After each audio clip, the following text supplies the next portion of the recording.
This is why many elderly people will not live past 80. If you are old, you need to see this now. Hey there, my friends. Welcome back to the channel, where we talk about living healthier, happier, and longer as we embrace our golden years. I'm so glad you're here today because we're diving into a topic that's close to my heart, and I bet it's close to yours too. The title of today's video might sound a little intense. This is why many elderly people will not live past 80. If you are old, you need to see this now. But don't worry, I'm not here to scare you. I'm here to share some wisdom, some practical advice, and a whole lot of hope. As a friend who's been through the ups and downs of life, and as someone who spent years researching and talking to experts about healthy aging, I want to have an honest, heart-to-heart conversation with you. Why do some people thrive well into their 80s and beyond, while others struggle to make it past their 70s? What's the difference? And more importantly, what can you do, starting today, to make sure you're one of those vibrant, joyful seniors who's still dancing, gardening, or chasing grandkids in your later years? I'm not a doctor, but I've had the privilege of learning from some of the best doctors, nutritionists, psychologists, and even centenarians who share their secrets to a long, fulfilling life. And let me tell you, it's not about magic pills or expensive treatments. It's about simple, everyday choices that add up over time. In this video, we're going to unpack the biggest reasons why many elderly people don't live past 80, and I'm going to give you actionable tips to beat the odds. Think about it. Turning 80 isn't just a number. It's about being there for your family, celebrating milestones, and enjoying the life you've worked so hard to build. Whether you're in your 50s, 60s, or already in your 70s, this video is for you. So grab a cup of coffee, get comfortable, and let's dive in. By the end of this, you'll walk away with practical steps to live healthier, wiser, and longer. And if you find this helpful, don't forget to hit that like button, subscribe, and ring the bell so we can keep this conversation going. 1. The silent killers, chronic stress and mental health. Let's start with something we don't talk about enough. Stress. Now, I know what you're thinking. Stress is just a part of life, right? We've all got bills to pay, families to take care of, and maybe even health issues that keep us up at night. But here's the thing. Chronic stress isn't just a bad mood. It's a silent killer that can shave years off your life. When I was in my 50s, I went through a rough patch. My job was demanding. My parents were getting older and needed more care, and I was trying to be there for my kids while keeping my marriage strong. Sound familiar? I thought I could just push through the stress, but my body was telling me otherwise. I started having headaches, trouble sleeping, and I even noticed my blood pressure creeping up. That's when a doctor friend of mine sat me down and said, "You've got to get a handle on this or it's going to take you down." Here's what the science says. Chronic stress floods your body with cortisol, a hormone that, in small doses, helps you handle challenges. But when it's constant, it wreaks havoc. It weakens your immune system, raises your blood pressure, and increases your risk of heart disease, diabetes, and even dementia. Studies show that people with high stress levels in their 50s and 60s are far more likely to face serious health issues by their 70s. And many don't make it to 80 because of it. So what can you do? First, let's talk about mindfulness. I know it sounds a bit new age, but hear me out. Mindfulness is just about being present in the moment. It's not about sitting cross-legged and chanting, unless you want to. It's about taking 5 minutes a day to breathe deeply, focus on something you're grateful for, or even just sit quietly with a cup of tea. I started doing this after my doctor's warning, and it was a game changer. There are apps like Calm or Headspace that can guide you, or you can simply set a timer and focus on your breath. Another tip is to find a stress outlet. For me, it's gardening. There's something about digging in the dirt and watching plants grow that just melts my worries away. For you, it might be walking, knitting, or even listening to music. The key is to find something that brings you joy and do it regularly. And don't underestimate the power of talking to someone, a friend, a therapist, or even support group. Sharing what's on your mind can lighten the load. Let me share a quick story. My neighbor, Linda, was a high-powered lawyer in her 60s. She was always on the go, always stressed. But after a health scare, she started taking yoga classes and joined a book club. She told me, "I didn't realize how much I was carrying until I let it go." Now, at 72, she's healthier and happier than ever. That's the power of managing stress. 2. The food trap. Nutrition mistakes that age you faster. Next up, let's talk about food. I'm not here to lecture you about eating kale smoothies every day. Trust me, I love a good burger as much as anyone. But what you eat in your 50s and 60s has a huge impact on whether you'll be thriving at 80 or struggling with health issues. Here's a sobering fact. Poor nutrition is one of the leading reasons why many elderly people don't live past 80. Diets high in processed foods, sugar, and unhealthy fats can lead to obesity, diabetes, heart disease, and even certain cancers. And the scary part? These conditions often start building up decades before they show symptoms. I learned this the hard way. In my early 50s, I was grabbing fast food way too often. Because I was busy, I thought, I'll get healthy later. But then I started feeling sluggish, and my cholesterol levels shot up. My doctor showed me a chart of how plaque builds up in your arteries over time. It was like a wake-up call. I realized I wasn't just eating for today. I was eating for my future. So, what should you eat to live longer? It's not about perfection. It's about balance. The Mediterranean diet is a great place to start. It's full of fruits, vegetables, whole grains, lean proteins like fish and chicken, and healthy fats like olive oil and nuts. Studies show that people who follow this diet have lower rates of heart disease, stroke, and even Alzheimer's. And it's not restrictive. You can still enjoy your favorite foods in moderation. Here's a practical tip. Aim to eat the rainbow. That means filling your plate with colorful fruits and veggies, red tomatoes, orange carrots, green spinach, blue blueberries. Each color brings different nutrients that protect your body, and try to cut back on processed foods. I'm not saying you can't have chips or soda, but make them a treat, not a daily habit. Let me tell you about my friend Tom. He was a meat and potatoes guy in his 60s, and his health was declining fast. But after a diabetes diagnosis, he started working with a nutritionist. He didn't give up his steak, but he added more salads, swapped white bread for whole grain, and started snacking on nuts instead of cookies. Within a year, he'd lost 20 pounds, and his blood sugar was under control. Now, at 75, he's hiking with his grandkids. That's what small changes can do. One more thing. Don't skip meals, especially breakfast. A balanced breakfast with protein, fiber, and healthy fats, like oatmeal with berries and nuts, sets you up for steady energy and better choices all day. And stay hydrated. Dehydration can make you feel tired, foggy, and even cause serious health issues over time. Aim for at least 8 glasses of water a day, more if you're active. 3. The movement myth. Why exercise isn't just for the young. All right, let's talk about exercise. I can already hear some of you groaning. I'm too old to start working out. But here's the truth. Movement is one of the biggest factors in whether you live past 80. And no, you don't need to run marathons or lift heavy weights. You just need to move your body regularly.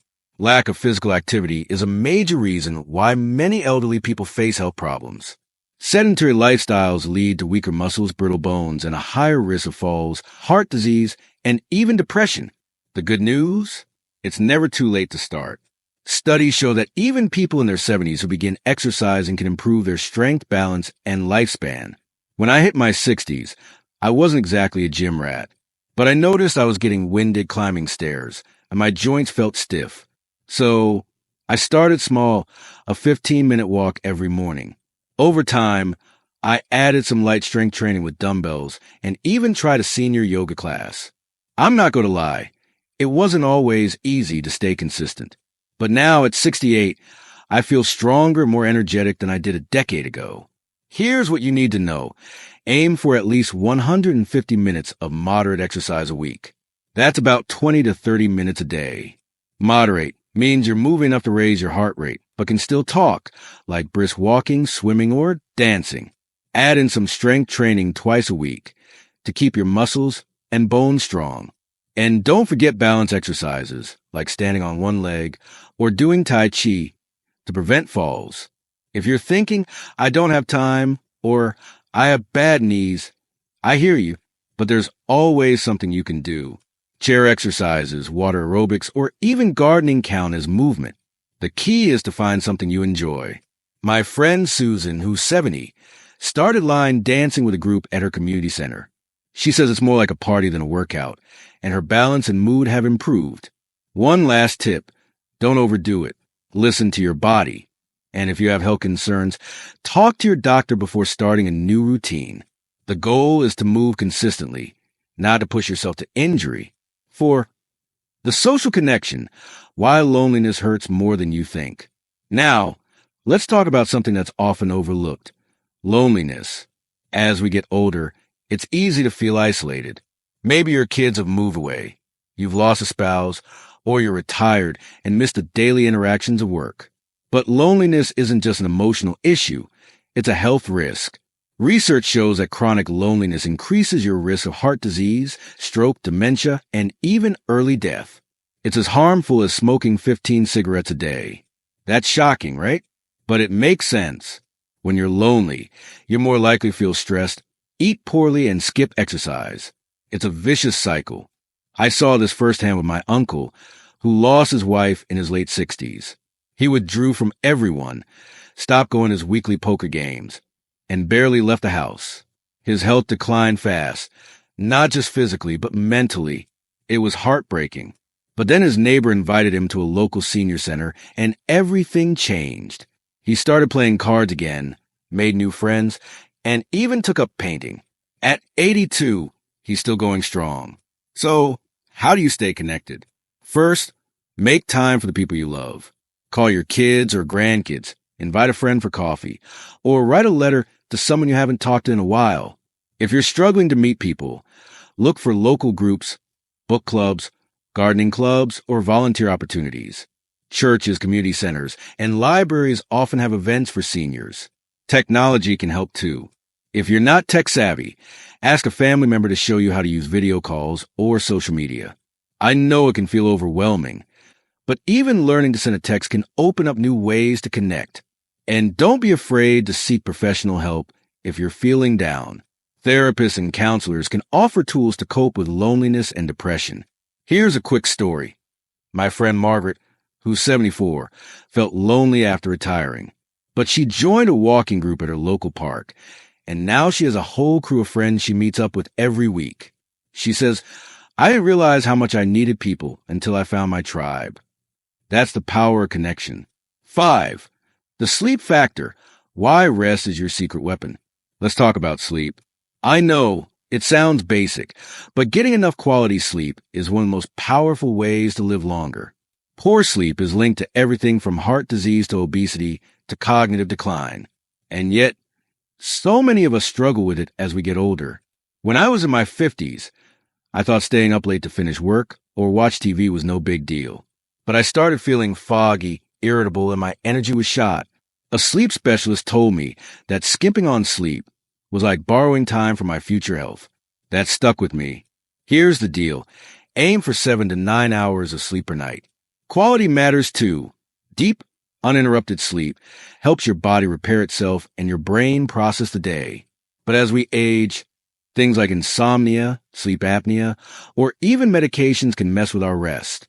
So what can you do? First, create a bedtime routine. I started winding down an hour before bed. No screens, just a book or some soft music. It made a huge difference. Keep your bedroom cool, dark, and quiet, and avoid heavy meals, caffeine, or alcohol close to bedtime. If you suspect sleep apnea, like loud snoring or waking up gasping, talk to your doctor. It's treatable. Exercise helps too. A short walk in the afternoon can improve your sleep quality. And if stress is keeping you up, try relaxation techniques like deep breathing or meditation before bed. My friend Carol, who's 69, started using a white noise machine and a weighted blanket. And she says it's like sleeping in a cocoon. 6. The power of purpose: finding meaning in your golden years. Finally, let's talk about purpose. One of the biggest differences between people who live past 80 and those who don't is a sense of meaning. Having a reason to get out of bed, whether it's helping others, pursuing a hobby, or learning something new, keeps you mentally and physically strong. I met a woman named Helen at a community event. She's 85 and still teaches piano to kids in her neighborhood. She told me, As long as I'm making a difference, I feel alive. That's purpose. It doesn't have to be big. It could be volunteering at a food bank, mentoring a young person, or even taking care of your garden. If you're not sure where to start, think about what you love. Maybe you've always wanted to paint, write a memoir, or learn to cook new recipes. Or maybe you can give back. Local schools, libraries, and animal shelters often need volunteers. Purpose keeps you engaged, reduces stress, and even boosts your immune system. My cousin Bob, who's 77, started tutoring kids in math after he retired.